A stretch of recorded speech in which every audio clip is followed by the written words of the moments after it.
Hello and welcome to Oxygen Business Technology. In this video, we will see the purchase management and especially the vendor management. In this video, we will see how we can create and maintain our vendor from whom we are going to purchase the goods. So let's start. From main menu, come to purchase. This is the main purchase dashboard. Different options available in the purchase module that we will discuss one by one, but for now I will go straight to the vendors management. So from top menu, in order, click on vendors. Different vendors are available here. As you can see, there are already some vendors here. You can view them in a different view. For example, the view you can see on the screen is the Kanban view. But now when I click on the list view, all the vendors will appear as list, and you can have different search here. You can search by different parameters like vendor name, his phone number, his email address, and you can categorize your customers by creating your own group of the customers or the vendors. Actually, the same vendor can appear as customer at the same time as well. I will show you in the setting. So let's go and create a new vendor here. Click on create button. Here you can mention the vendor name, for example Alex, and I am setting his as a name as individual. He is individual, but he is appearing as vendor in my company. Or you can set him as company. For example, Alex International.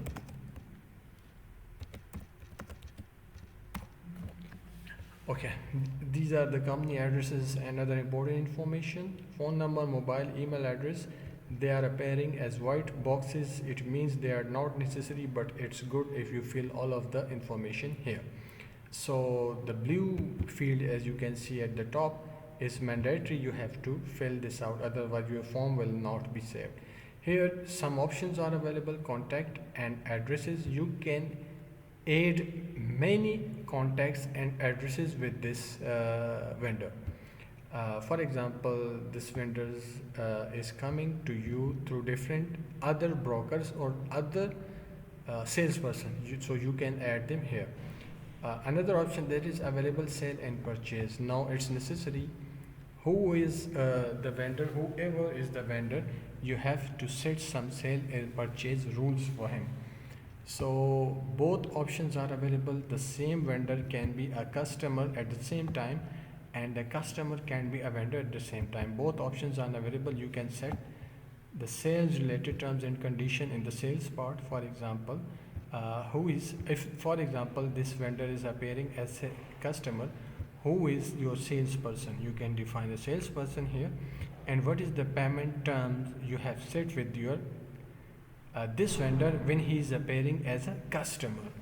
And here the same is purchase when you are going to purchase goods from the above vendor, this one, Alex International. What is your payment term during purchase? For example, 30 days. And this setting is very important because your billing, your aged account payable and receivable, and your due payments on your ERP, on your system, will appear according to this setting.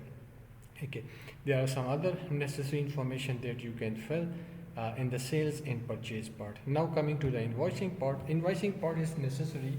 That system is asking how should the system treat you, this vendor, when the system is going to create invoice for this vendor or customer. Both options are available. So the first thing that is mandatory, you have to set the ledgers or the account heads for this customer. For example, I said that whenever I'm going to create invoice for this vendor, it should be treated as account receivables in the receivables account, and this account should be used as payable account. So I have defined here both payable and receivable accounts. So whenever the system is going to treat this customer as a customer or as a vendor, when the invoices are created, system will collect the account heads from this setting and will debit and credit the accounts according to the situation and the setting that is defined in the the accounting portion. Okay, now what is this? This is the bank account. If there is particular bank account associated with this customer, you can add it here, the customer, bank, and the bank account. So, and you can add multiple bank accounts here.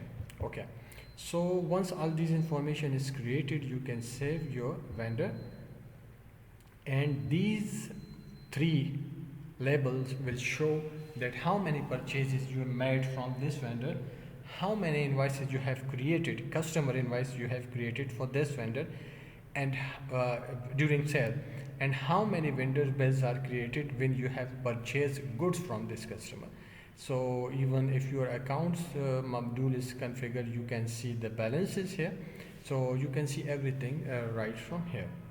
Okay, so there are some options available in action menu. You can send SMS, you can give him a portal access that partially he is allowed to log into your system, and there are some other options available that we will discuss later on. So this was all about your vendors. This video showed you how you will manage your vendors during purchase, and how you will manage the account. Thank you.